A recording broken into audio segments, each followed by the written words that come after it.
Di konten Sila kali ini kita akan ngomongin betapa bahayanya Dadan Hindayana. Kenapa dia berbahaya dan terhadap siapa dia berbahaya akan kita bahas di konten Sila kali ini. Proklamasi kemerdekaan Indonesia. First, believe in God. Kalau emang lu bener mendapatkan duduk dialog sama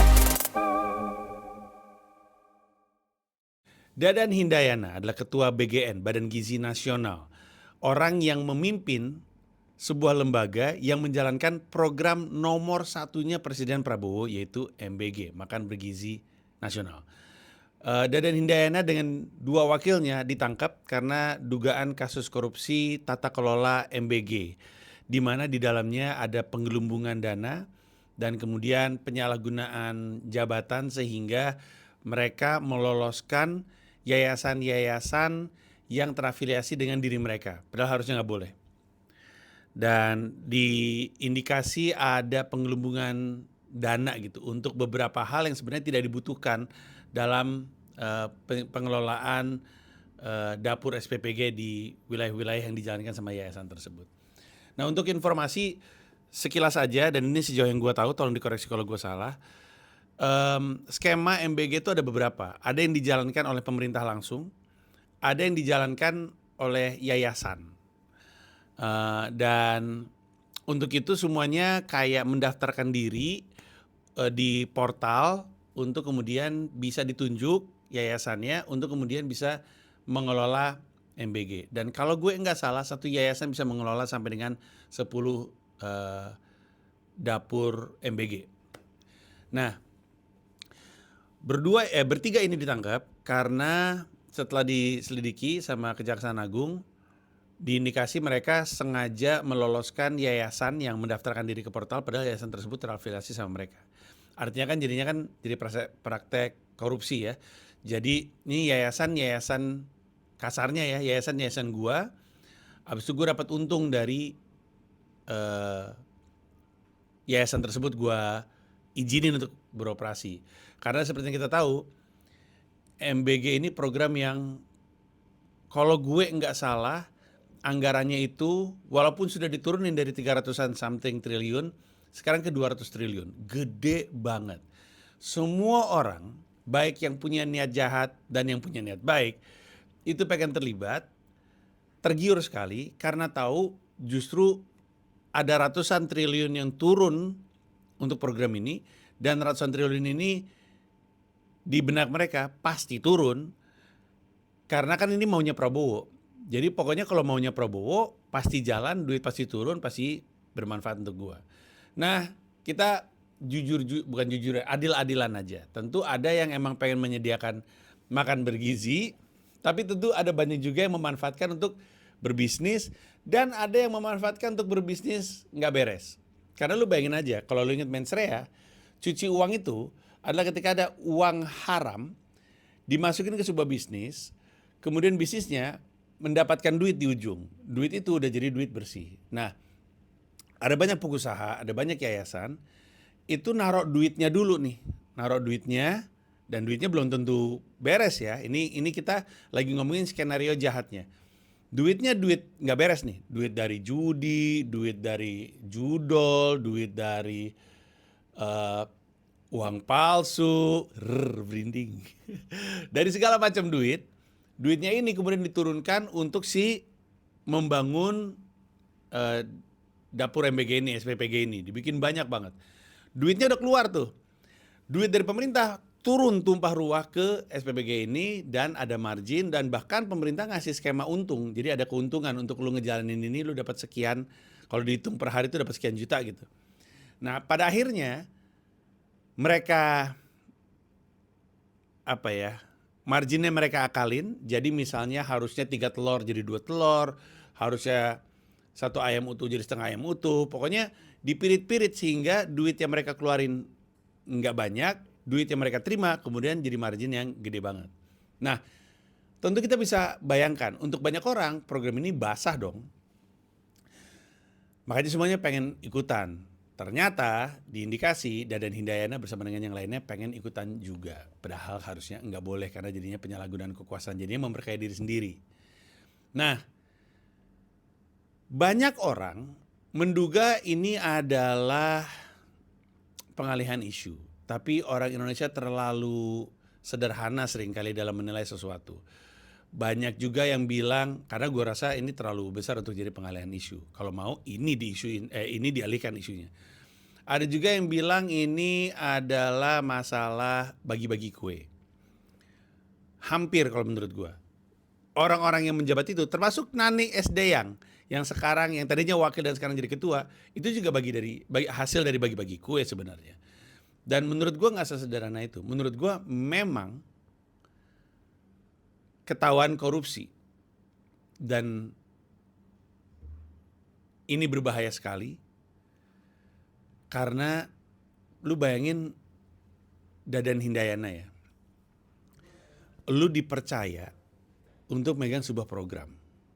Program ini adalah program yang paling diliatin Prabowo, paling di antara semua program. Nah, ini yang paling diliatin. Bahkan terbukti dengan sangat jelas ini adalah program yang paling sering disebut-sebut. Di mana-mana dia sebut. Mau itu dia lagi rapat paripurna DPR dia sebut, mau dia lagi di depan para buruh dia sebut, di mana-mana dia sebut. Nggak ada urusannya hari itu dengan MBG, tetap dia sebut. Jadi udah mah paling populer, paling jadi andalannya presiden, paling dia mati presiden. Kok bisa dia korup?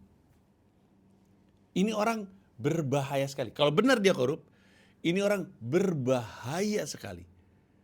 Kalau lu dikasih sebuah kerjaan, dan kerjaannya itu kerjaan yang langsung dititipkan sama atasan lu, dan atasan lu bilang, ini program nomor 1 gua pengen lu pegang, jalanin, gua akan pantau, gua akan kontrol. Kalau lu tahu lu akan dilihat sebegitunya, apakah logis untuk lu melakukan kejahatan? Mengetahui bahwa lu dititipin langsung sama orang yang bilang itu program nomor 1-nya dan bakal diamati langsung sama dia. Apakah logis? Sebenarnya nggak logis. Tapi kenapa dia lakukannya? Itulah kenapa dia berbahaya. Bahaya banget. Udah mah ini program ini kan program yang nilai sosialnya tinggi gitu. Ingin memberi gizi kepada ibu hamil dan anak-anak Indonesia. Bagian dari usaha pemerintah untuk terlibat dalam aspek pemerataan gizi. Kok masih berani-beraninya lu melakukan itu? Kalau emang itu yang beneran terjadi, maka Dadan Hindayana dan juga 2 wakilannya ini berbahaya sekali. Manusia yang sangat berbahaya. Sama bahayanya dengan orang yang korupsi dana haji. Gila, ini urusannya sama Allah Subhanahu wa Ta'ala, dikorupsi juga. Korupsi bencana alam, bahaya sekali. Lagi bencana, duit diturunin untuk bantuan, orang-orangnya pada merana, lu nyomot dari situ. Berbahaya sekali manusia ini. Tapi orang ini berbahaya untuk rakyat Indonesia. Kalau memang ini skenarionya ya, orang ini berbahaya, Dadan Hindayana dan 2 wakilnya itu berbahaya untuk rakyat Indonesia. Kenapa? Karena bahkan di program yang begitu jadi andalan aja, orang masih berani korup. Yang dirugiin kan kita, kan duit pajak kita 200-an, tadinya 300, kan 200-an triliun duit kita dialokasi untuk memperbaiki gizi, dikritik sama rakyat, dikorup juga. Gila, dipantau 2 arah, dari atas dipantau, dari bawah dipantau. Rakyat kritis banget, dari presiden kritis banget. Kok berani-beraninya dia? Gila ini, berbahaya sekali di manusia. Itu kalau skenario yang pertama. Kalau memang dia jahat, dia sendiri jahat, maksudnya gue coba jelasin skenario kedua, karena ini lebih berbahaya lagi. Yang lebih berbahaya adalah kalau Dadan Hindayana melakukan praktek korupsi tersebut karena dia pikir dia emang boleh. Kebayang gak maksud gue? Kalau yang pertama, dia kan gak boleh. Dia gak boleh, dia dipantau sama presiden memantau dia, gak boleh gimana-gimana. Rakyat memantau dia, gak boleh gimana-gimana. Ketika dia tetap melakukan kejahatan, ini orang berbahaya banget untuk rakyat Indonesia. Tapi ada satu skenario lagi di mana dia berbahaya dan bukan berbahaya untuk rakyat Indonesia. Berbahaya sekali kalau ternyata alasan kenapa dia berani ngelakuin itu karena dia pikir emang dia boleh. Kenapa dia pikir dia boleh? Karena emang dari awal seluruh rangkaian pelaksanaan MBG itu memang sudah salah. Ambil contoh, Dadan Hindayana ditunjuk untuk menjalankan MBG tanpa kualifikasi yang jelas. Lu tahu gak sih sejarahnya gimana Pak Prabowo kenal sama Dadan Hindayana? Pak Prabowo ini punya tanamannya yang dia sayang banget, tapi tanamannya sakit dan bahkan mati mulu. Dipertemukanlah dia dengan seseorang yang memang Indonesia nyebutnya ahli serangga, tapi gak sesederhana itu. Ahli tanaman dan ahli hama. Jadi spesialisasi dia adalah membuat tanaman jadi sehat dengan mengakali hama atau mengatasi hama, di mana hamanya serangga. Diperkenalkanlah nih Dadan Hindayana kepada Pak Prabowo.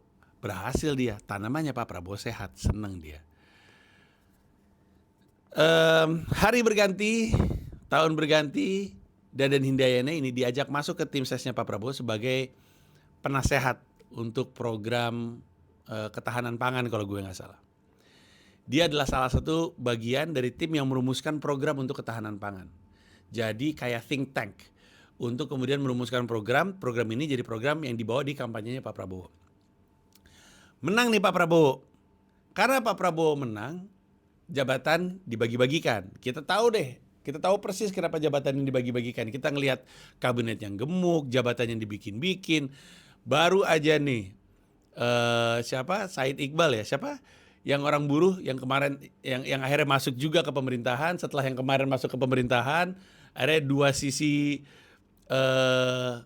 organisasi buruh terbesar Indonesia ada di pemerintahan. Semua dibagi-bagiin untuk memuluskan keinginannya Pak Prabowo. Ada yang jadi wamen, ada yang jadi menteri, ada yang jadi jabatan setingkat sama menteri. Bagi-bagi jabatannya banyak banget lah. Termasuk dugaan banyak orang adalah Dadan Hindayana karena ini orang nggak kompeten. Bahkan yang menggantikannya sekarang pun juga kompetisinya nggak di situ. Nani Esdayang ini dulu jurnalis, kemudian masuk ke tim sesnya Pak Prabowo tahun 2019. Nah, tentu dari sisi pemerintah ada anggapan bahwa, dan ada debatnya di TV dibilang, untuk pegang MBG nggak harus ngerti gizi. Dan banyak yang bilang, kok bisa sih lu ngomong kayak gitu? Ya haruslah. Jawaban sebenarnya kalau menurut gua memang nggak harus. Tapi jauh lebih baik kalau mengerti soal gizi, soal kesmas, kesehatan masyarakat. Sama seperti pertanyaannya, bisa nggak orang lain megang Comika? Bisa, namanya bisnis tentang top line, bottom line, pengeluaran lebih kecil daripada pemasukan, bisnis sama aja di mana-mana gitu kurang lebihnya. Betul, bisa. Tapi akan jauh lebih baik kalau yang jalanin Comika adalah orang yang ngerti industrinya, kenal dengan stakeholdernya. Kalau Panji yang megang dan orang lain yang megang, pasti berbeda. Pasti berbeda. Panji megang Comika, Panji istilahnya orang dalam, ordal. Panji udah datang dengan segala macam wawasan dan informasi dan pengetahuan terkait industri stand up comedy. Panji ngerti dengan penontonnya, Panji ngerti bagaimana caranya menarik penontonnya untuk mau beli tiket. Panji juga kenal dengan komika-komika Indonesia, bahkan mungkin Panji punya hubungan yang baik dengan komika-komika Indonesia. Panji juga tahu brand-brand apa aja yang dekat dengan stand up comedy, sehingga ketika Panji yang ngerti stand up comedy, bahkan jadi bagian dari stakeholder stand up comedy, memimpin perusahaan Comika yang adalah perusahaan stand up comedy, tentu dampaknya jauh lebih baik daripada kalau orangnya nggak ngerti stand up comedy sama sekali dan bukan dari bagian dan tidak memiliki keilmuan terkait stand up comedy. Yang berarti kalau memang MBG ini penting, betul bisa orang yang nggak ngerti gizi. Tapi kalau memang ini penting, harusnya orang yang ngerti gizi dan kesehatan masyarakat lah yang diminta untuk memimpin ini. Kualifikasi kepemimpinan organisasionalnya ada, kualifikasi pengetahuan soal gizi dan kesehatan masyarakatnya ada. Jadinya program yang bagus. Nah, ketika Dadan Hindayana ditaruh, Dadan Hindayana kan juga punya pemikiran itu. Gua di sini bukan karena gua sesuai dan cocok untuk menjalankan ini. Gua di sini karena gua dikasih mendapatkan rasa terima kasih dari Pak Prabowo. Gua udah bantu Pak Prabowo, sekarang Pak Prabowo ngasih gua hadiah. Gua merasa disinilah kesempatan gua untuk memperkaya diri karena kemarin enggak. Itu yang ada di kepala semua orang yang dapat jabatan. Itu yang ada di kepala semua orang yang membantu seorang presiden dan mendapatkan jabatan. Di kepala mereka, disinilah saatnya gue mendapatkan uang. Disinilah bentuk terima kasih dari kontribusi yang gue pernah berikan sehingga orang itu bisa menjabat. Gue curiga dia berpikir dia emang boleh meroyek. Kenapa? Karena presidennya sendiri yang bilang bahwa partai-partai dan orang-orang ini pada meroyek. Ingat ya kemarin, sila yang sebelumnya gue ngomongin soal pidatonya Pak Prabowo yang di akhir dia bilang emang partai-partai selama ini proyek dalam tender pemerintah. Yayasan atau partai yang paling banyak yayasannya sebagai pengelola MBG itu justru Partai Gerindra.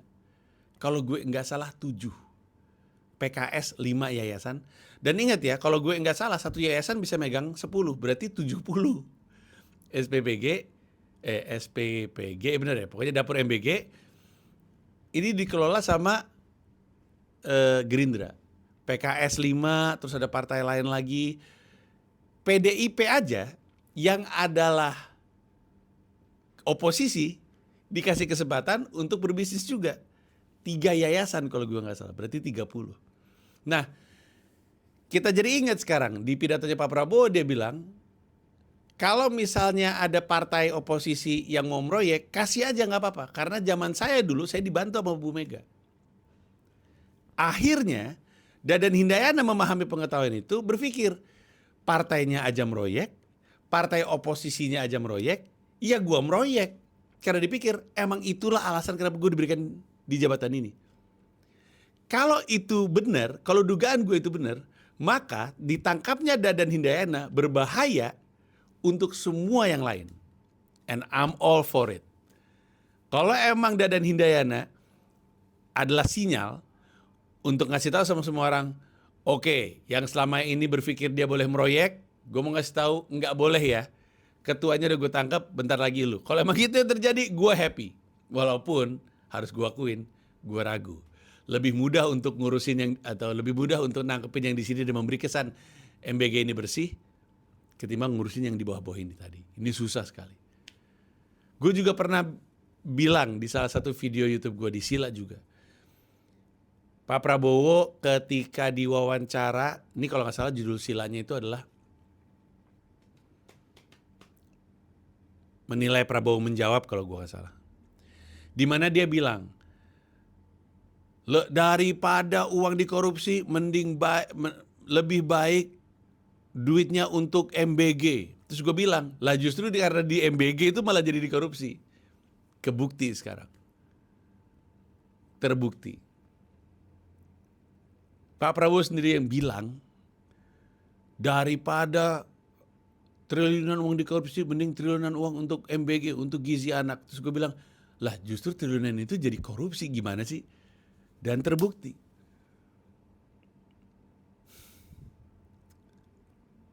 Kok bisa sih Pak Prabowo? Kok bisa? Kok bisa? Dia punya program yang diandalkan banget, lalu dia dengan sadar naruh orang yang nggak kompeten. Dia naruh orang yang bantuin dia saja. Baik itu Dadan Hindayana ataupun Nani Esdayang.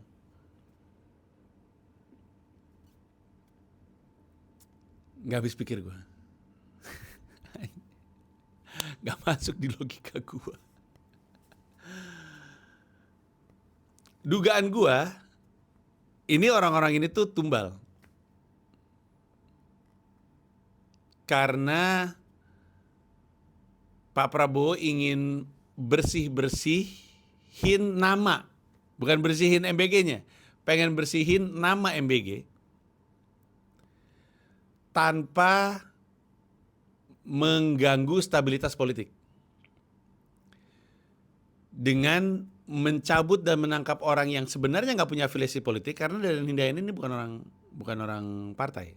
Terus yang Pak Soni itu orang partai, bukan, yang satu militer.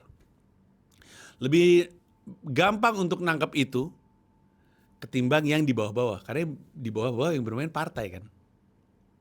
Kalau itu diusik juga, nggak stabil itu.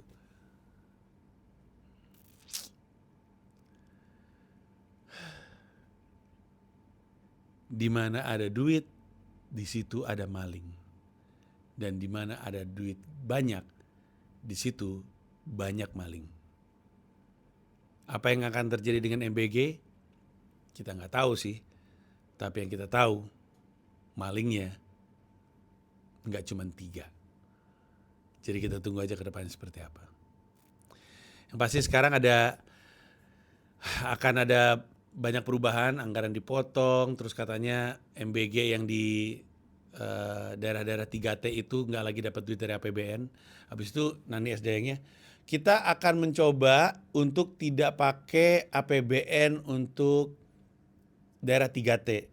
Kemarin saya di demo, tapi saya udah keburu di demo duluan. Terus dia ketawa lagi. Itu menurut gue sebagai seorang public speaker itu sangat tidak simpatik. Ada orang lagi marah karena dia udah ngeluarin duit miliaran. Terus udah gitu duitnya nggak turun dari pemerintah. Jadi mentok tuh duitnya tuh. Duitnya mentok, nggak turun dari pemerintahan.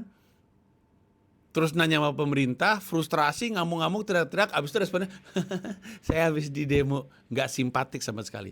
Tapi abis itu dia bilang, mungkin pakai dana CSR. Mungkin pakai sumbangan. Mungkin pakai dana, mungkin semuanya. Semuanya mungkin. Ini orang sama clueless-nya gue curiga dengan Dadan Hindayana. Karena dia juga tidak kompeten. Jadi nasib MBG ke depan masih berantakan.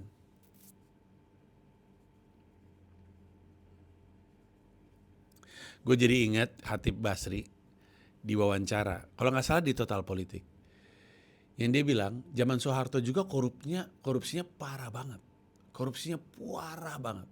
Tapi kenapa ekonominya maju? Karena satu, yang korupsi satu keluarga doang. Kalau sekarang semuanya ikutan korupsi. Dan yang kedua, walaupun Soeharto korupsi dan korupsinya parah, yang dia tunjuk untuk menjabat berdasarkan kompetensi tetap. Untuk menguntungkan dia juga, karena ekonominya maju, kan korupsinya naik jumlahnya. Kalau misalnya ekonominya segini, jumlah korupsinya segini, ekonominya segini, jumlah korupsinya segini. Sehingga orang-orang yang ditunjuk adalah orang-orang yang kompeten. Nah itu bedanya dengan sekarang. Sekarang udah menyebar korupsinya, semuanya hasil bagi-bagi. Karena kompetensi nggak dipakai, ya berantakan. Sekarang kita kemudian khawatir. Kalau program nomor 1-nya Prabowo aja tidak diisi sama Pak Prabowo oleh orang kompeten, ya gimana yang lain? Ya Allah, ya Robbi, suram negeri gua. Ih.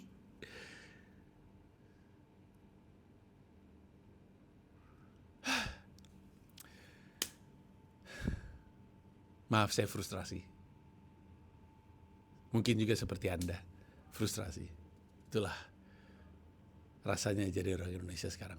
Gimana rasanya jadi orang Indonesia? Frustrasi itu dia. Makanya kita butuh komedi, ya kan?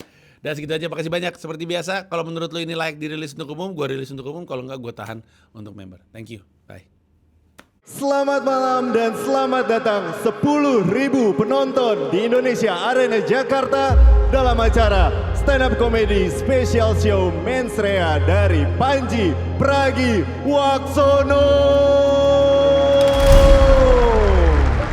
Sekarang mari kita sambut Panji Pragiwaksono. Selamat malam atasan Presiden Republik Indonesia. Let's go. Apapun yang gua katakan, orang gak bisa marah. Kan menurut keyakinan saya. Bahkan kalau menurut keyakinan saya, di Ahmad Sahroni, lu mau ngomong apa? Lah aneh, solusi dari yang berani.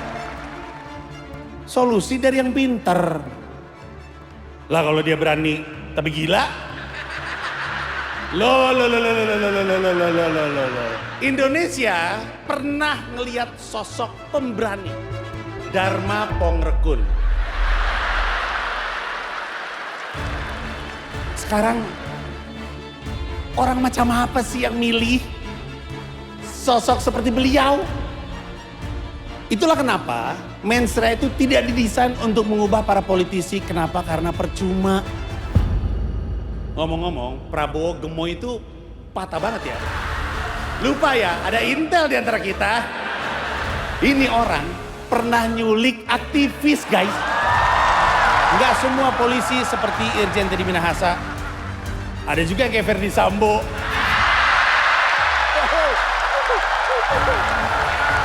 Ikutin gambarnya, jangan ngide.